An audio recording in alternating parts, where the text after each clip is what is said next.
Hi, and welcome to another Octagon Space Ecotourism video. This is an update on the solar panel. In the last video I said that the solar panel kind of looks like a dead bird. We're not looking at a different bird. It's actually the same hardware as before with a few upgrades to make sure that it looks overall a little bit better. Some of the main additions are legs. So you can see them on the edge over here and all the way over on this side. So those legs are new. We're going to get into the details of that. As threatened in an earlier video, if I come down here, you should be seeing three little red eyes staring at you. And I'm going to zoom in quickly just to have a look at that. So that is our light pipe that I talked about before. So basically 3 out of 4 lights are shining based where we're at with the level of charge. And for those who have a very keen eye or are very perceptive, you're going to notice that the actual box is black where the previous one was white. So that was reprinted with a hole in it, enabling the light pipe that I just finished showing you guys, and also providing a bit of a leg. So coming out here and actually just showing a few characteristics of everything. So in the previous video, we're getting all kinds of bowing. So again, this is PLA plastic. Here in Peru, the sun comes out. We're approaching on winter at the time of recording, or the time the majority of the use was done. And this is warm enough to basically deform the PLA. And funnily enough, it was sagging in the middle over here. So supporting the actual charger with something is enough. I was just using anything I could find really to prop it up, and that kept it flat, which with the sun it seems to have flattened it out. And if we look at these legs over here, some of the videos will have white legs, later videos will actually have black legs. These got deformed a little bit as well, but as soon as I introduced the legs over at the end here, my fingers are pointing over here, basically things flattened out and things are pretty much as they are. So if we look at over here, this is not perfectly level, but that has to do with the play between these two tiles. This is enough, or there's been enough experience gained for me to embark on a version 2 design that solves a lot of the problems. But basically I showed a lot of problems in the previous video, and a number of those are actually fixed. So in this video, we're going to go through everything I just finished mentioned and some of the other little improvements which you can't see right now, which you will be able to see. But once again, just to kind of recap how this whole thing works, if we come in here now and we want to see what's going on, the easiest thing to do, and the flight pipe is going to fall out, that was the latest addition. But we come in here, we tilt this thing up, we basically slide the legs in so that the outer 1/3 or the outer panels can come out. And once we do that, we basically can fold the panels in this way. These legs here fold down, and we come across here and these things actually fold up. So now we got a nice compact package. Okay, and if I take this whole thing and I flip it around, and I slide these legs in without hooking the cables, we've got ourselves a nice little compact arrangement overall. So fairly happy with that overall. And if I flip this around and I tilt this up, I'm going to show the most obvious change is the hull in order for the light pipe. I'm going to get into how this little piece over here works in terms of the light pipe in a second. Just place it down in the front here. And the light pipe serves as a leg. The next step would be to create a new version of this with the same leg back here to give this thing its overall support. So in terms of some of the improvements not previously mentioned, I'm going to introduce them here as well. One of the probably the most practical one is this little backstop right over here. So if I slide this up and I get the angle right on this, you're going to see that there's a wedge. And if I sit down here and get the angle right and I slide this back, you're going to see that this box here serves up onto the rail, but serves as an actual backstop. So you heard a little pop here when I actually got this thing loose. I'm trying to push it and get it going. Well, I can't because the backstop stops it. But I've increased the size of the knob both here and on this guy over here, so we get a little bit better grip. So these things here don't flop around too much anymore, which is good. But for this guy over here, the backstop actually stops it. So the other probably major improvement is that this new case here, and I'll pull it out later, has this piece over here. That does a couple of things. Number one, allows the rails to grab on all the way from the last rail in the back over here to basically the first rail on either side. And the other one is it actually does a little bit of cable management in that it makes sure that these cables here don't get snagged or pinched.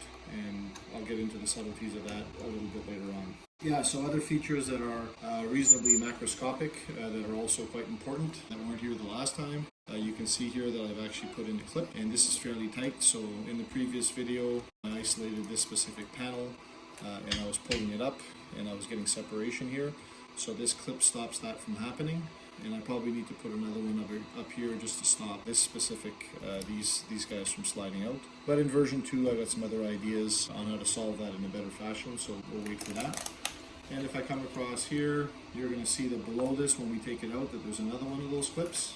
And if I open up this guy over here, you can see that I have another center clip. So all 3 panels basically have this clip. So while we're here, may as well talk about these legs over here. So taking advantage of the experience gained in here, first version of these guys had overlapping tabs, the thing that actually holds down the leg sticking out. Now they're flush, and this is flush, and that's flush with that. So if I look at the next version of the tiles, it's actually going to have this raised so that everything is flush. But I have to redesign even the hinges for that to happen. But in the meantime, printing these legs here has allowed me to, I guess, even everything up. So, there's hopefully not too much. The solar cells on this side, when it folds in, hopefully the maximum number of these legs are touching these points, which is definitely the case for this guy and this guy. Probably not enough at the length of time. But I've been using this daily. Every day I go out, fold it out, put it in the sun. Every night I basically fold it back in and bring it in. And so far everything seems to work. Quite a bit of dust naturally falls out of the sky here in Peru. It's way dustier than definitely Canada. And you could see there's a fair accumulation of dust on these specific panels as a testament of them actually being used. So I talked about deformation and the dead bird syndrome and all that kind of stuff. Well, kind of unfortunate. But I guess one of my main concerns, if we looked at when we originally designed these things up and printed them up, if you look back on some of the videos, what I was worried about is that these hinges, which are in direct sunlight, would actually take quite a bit of punishment. And I'm happy to report that they're surviving quite fine. There's no visible deformation. Functionally, they're quite well. If I look at the individual clips, they look a little bit hairy, like this guy over here, and they're prone to not necessarily aligning themselves, especially in the corners. A few of these have actually broken off, but I'm happy to report as well, with regular use, not one cell has actually fallen out. And adjusting these things, just out of curiosity, I kind of wiggled a couple loose and tried to get the cell out, but the wiring actually holds everything in. So in a version 2 design, we're going to take advantage of that. I think I've already mentioned for the clips to put holes in them, and then the idea would be to tie knots. That's mostly to just take the pressure off of the whole setup. And I've also got an idea on how to improve these individual clips so that everything slides together even easier than what it does now. And if you go back to the soldering videos and the assembly videos, it wasn't a walk in the park to get this product to where it is. But as far as where it is now and using it, it's quite fun. If I have mentioned it in previous videos, I'll mention it again. On a cloudy day here in Peru, there's quite a bit of fog that comes in off the sea, more than clouds necessarily. 4 days it would take to charge up the batteries, and if we have a full sunny day, I can get 3 batteries from fully drained to fully charged within a day period. The sun kind of comes up, at least in the time of year, so the fall is when most of these tests were done. The sun comes up at 6:30 in the morning. The light for the solar charging doesn't turn on until 7 o'clock on a sunny day, 7:30 on a cloudy day. That is, there needs to be quite a bit of ambient light in order for the light to turn on. So that being said, if I flip this back around and I expose this thing back upwards, our green light here does not turn on, which means the light in this room isn't enough to get this thing turned on. It's definitely generating power, but not enough to trigger the charging on the WaveShare Solar Power Manager C, which is the device on the inside. So coming back over here, the way that I had it before, and fold this in. Let's have a look at the legs. So this overall is one piece. It has clips that clip in, and if we basically look at this, these legs actually fold out. So this is a print-in-place hinge. I'm using a 0.2 tolerance here and here, as opposed to my normal 0.4. And that's just so that I get a little bit of rubbing so that these things don't flop around. I can put a button in here to basically try to get them to hold, but I actually did that on the inside here. I'd have to show you in the CAD files to try to get this leg to actually hold still. But basically, I printed these legs twice. The first version had 0.4, and then obviously the little button had to be small enough to fit within the recess, but it broke off. So there's enough friction in this movement for it to be functional. Again, in the version 2 of the overall solar panel, never mind parental versions or improvements on the individual parts or components, I got an idea on how to improve that as well. Watch this space. So on this side, the legs actually fold out this way. This is just based on balance. This is a symmetrical design. I could very easily flip it around. And the other side, which I have done in this case. So these legs here fold out in the opposite direction, and that just has to do the positioning, on this side with the small hinge. This leg here makes its way further that way, so having this out that way holds the solar panel flush. On the other side, the hinge is larger, the leg doesn't make it out as far. Okay, so just to keep everything flush, having the leg on this side as opposed to this side is actually the optimal choice. So we've gotten all those explanations out of the way. I'll take advantage of, I don't know if we're close enough now to see it. This black case over here has holes in the back of it printed that are actually coordinated with these grooves. So I can slide this behind here and it actually does slot in. It doesn't slot in strongly enough. What I did with these ones, this guy and this guy, the little buttons, I kept the recess the same and I doubled the size of the button so that there was interference, theoretically speaking, and I should probably do the same here, but I haven't found a trigger yet to reprint the legs. But they are, like I said before, bent because I did use these legs before the end legs were actually printed. So it'd be interesting to see if I did a whole new setup of these legs, whether or not the presence of these legs and my light pipe, which serves as a leg, get that back in there, it'll fall out. So whether my light pipe and then when I get the equivalent leg over here is there, whether it'll work out. Like I said, the tiles seem to be handling the sun quite well. It'll be interesting to see if the legs aren't going to bend once I have this whole thing flush and all of the legs. And so in the previous video I mentioned 12 legs, we're going to end up with 10. Okay, so with that being said, I'm going to fold this guy up, and the last thing to go through is taking out the solar charger and showing some of the details on the solar charger seat. So hopefully I'm a little bit closer now. I can get into a few more details. Angle the camera down, see if we can get in here now. So it's going to be a bit hard to see what's going on in here until I take this thing apart. And I think in the previous video I never took this guy apart, so we'll take advantage of this video and I guess the multicolors that still exist to basically explain what's going on. So we can see here that this piece is white and that is the piece that is actually holding on to this guy. So let's go through that bit by bit. But the first thing is that by experience when I work this thing I'm always tilting it up this way, which causes this thing to slide back. And in general, even if I go this way, it doesn't really come out a lot. So I have right now, there's nothing stopping this thing from sliding out towards us. So if we come in here on the cables, we're gonna see that there is room for the cables to come out of the bottom of the tile and then to come up underneath this specific plate. So the plate is made to cover the cables or these holes. It's just designed so that it's flush with the border, the mirror image of this guy. So I'm gonna get my screwdriver so I can point and we'll get into some of the features. So first of all, we can see 3 eyes staring at us. So the goal is to actually get the light and to bend it, which we've done. And a bit of a spoiler, if you look at that neon green piece, it's actually just a raw piece of TPU filament. But we're going to get into this in more details later on. So in general, if I zoom into this side over here, one of the main problems that existed is that this leg over here was actually pinching these 4 cables. So when you were sliding these things, they would pinch. And that was because this surface back here, this surface over here, right, was below the leg, right? So we can see it quite well on this side.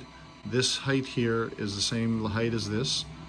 So now you don't get a snag when you slide this back and forth. I can slide this back and forth and I don't have to worry about the cables getting caught on this side. So that's a good thing. And to basically understand, I will slide it out. I'll slide it out completely, but first I'll have to take the cables out. So putting this thing back together, I'll explain what I just did, but now I can just get this thing out. So the idea is that these cable lengths are long enough so that we can do what we just finished doing. I'm gonna turn this off so we don't have to look at the lights.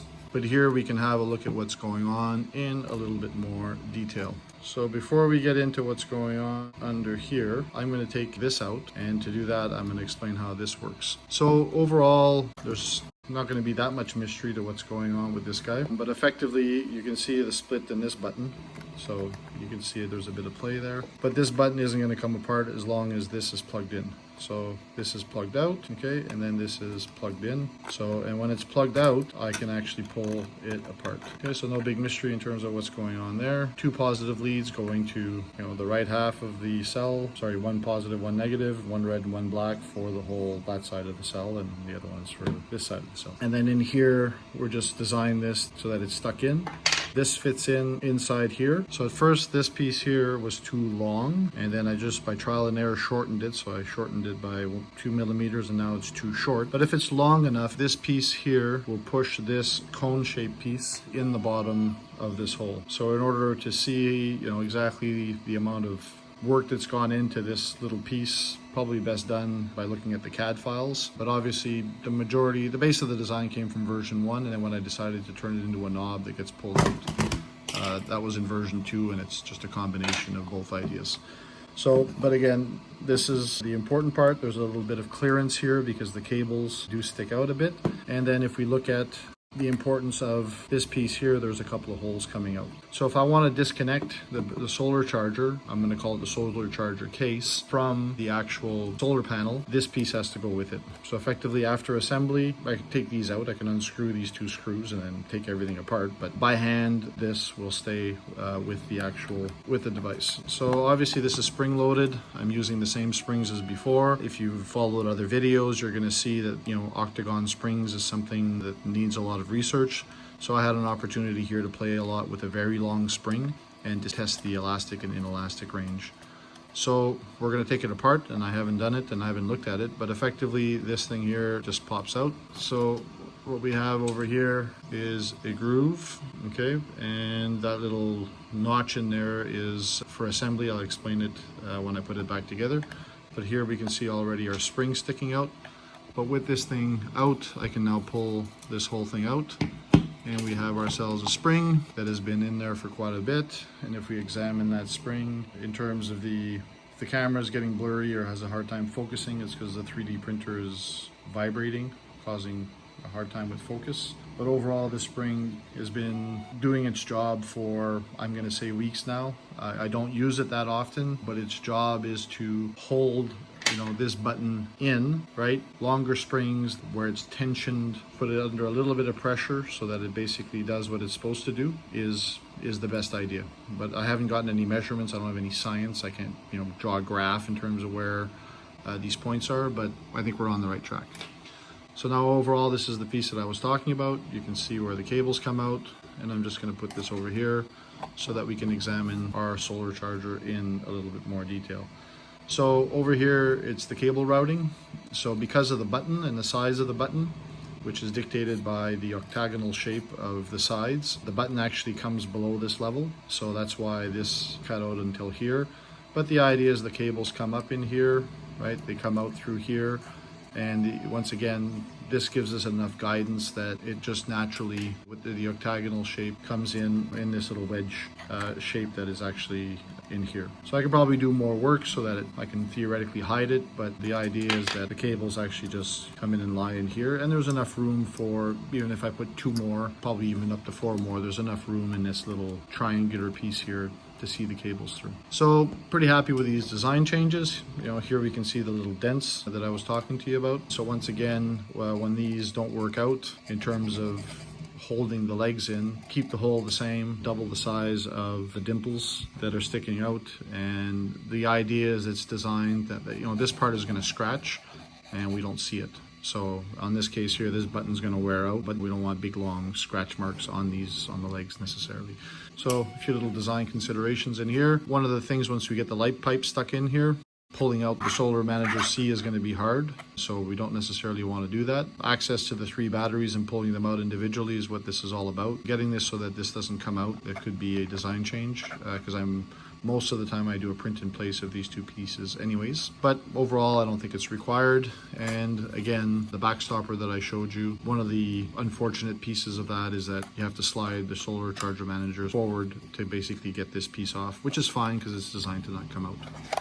Okay, so going back to the oversized button that I mentioned earlier, here it is.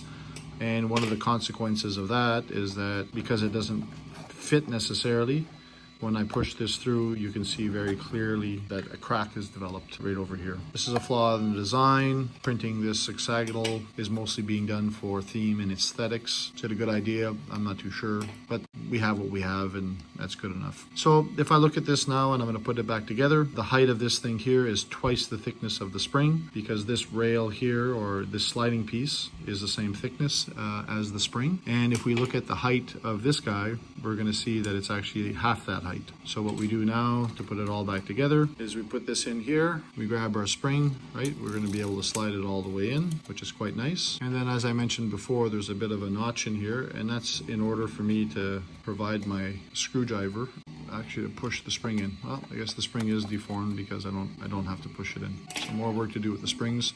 But the buttons here, this is where I first got the idea to double up the size of the buttons. So the buttons are interfering. So in the CAD file, they overlap in that the buttons are twice their thickness. There is a bit of a tolerance gap between the buttons in here. But by doubling it up, I get a nice snap in here, and I don't get any, this thing here is nice and tight. It's not at risk of coming out. So once assembled, there's no real cause to actually disassemble it. So we'll just leave it at that, and I'll take advantage of being here right now to just put the whole thing back together. Once again, give ourselves a little bit more viewing range here. So here we've got, you know, the hole, and it's angled coming in so that I can slide this in, get that up there, slide that in, and once we get it in, it comes in. So one of the future improvements of this is I actually want to grab this thing, and I want to introduce a bit of a swivel point around here so that I can pull it out, twist it, and have this stock sit on top. And that's mostly to get access to the USB-C port, which is right here. So right now, when I want to use the USB port, I have to pull this out, and you can look at making this a little bit smaller, but again, twisting this and allowing it to rest here so I can pull the Solar Manager C is kind of the right thing to do. So with that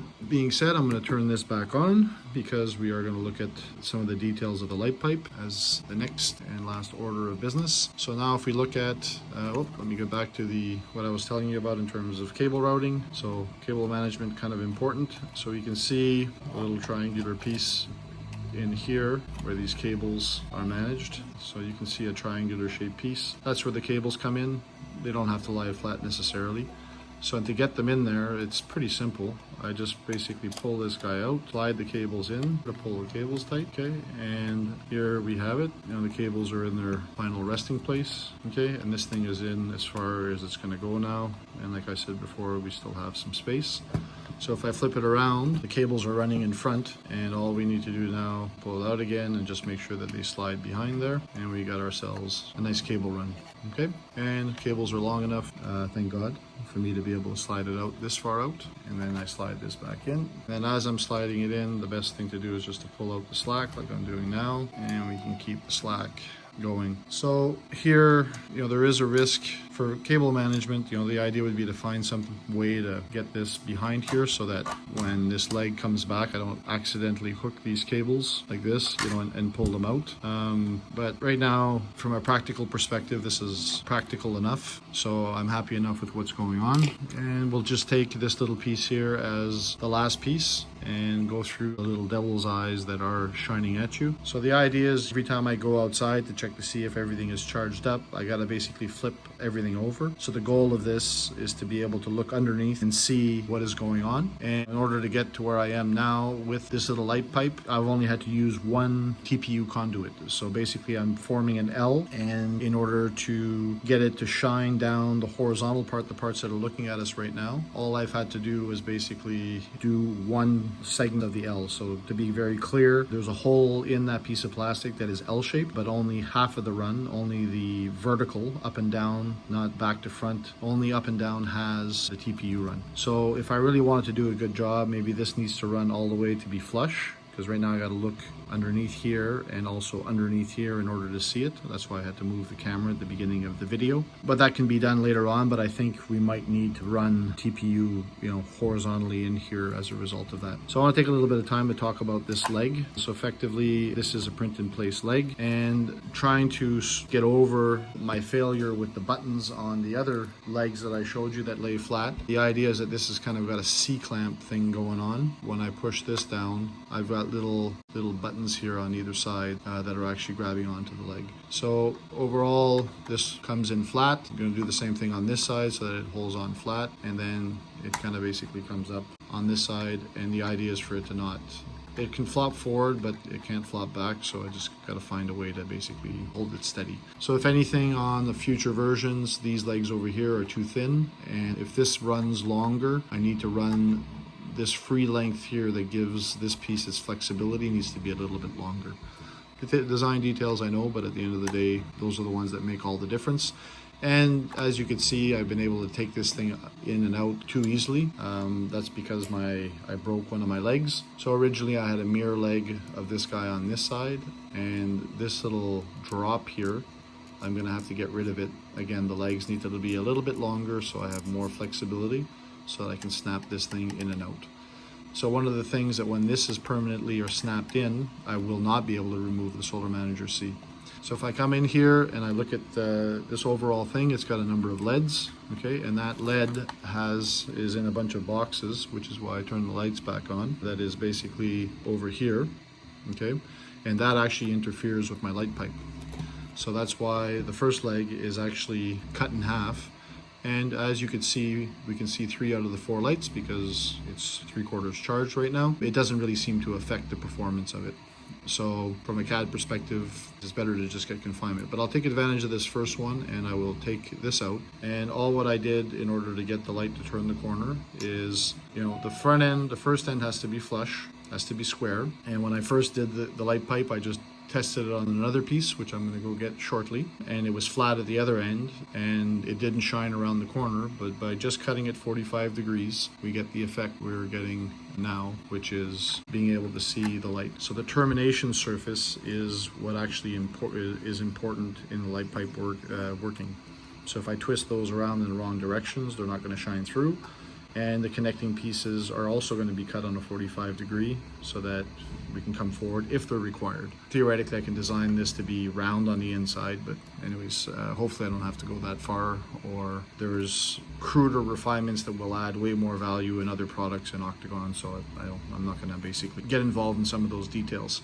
So in terms of version 1 of the solar panels, if we summarize this by going back and putting this thing back up, in a solar charging capacity where we started off the video, we're approaching, I'm going to say, a final version 1 product where we can say that the STL files are complete. From a capacity perspective, I do want more, but that doesn't necessarily change the design. Before I move up to having 1, 2, 3 and 4, doubling the size of the solar panels, would be interesting what the effect will be of only increasing it by 1/3. But that's something to try out later on. But in general, what we have is we come in, we sit it down this way, I fold out the legs as a first order of business, and I slide out these legs to lock the hinges, and there's still a little bit of wiggling that's required.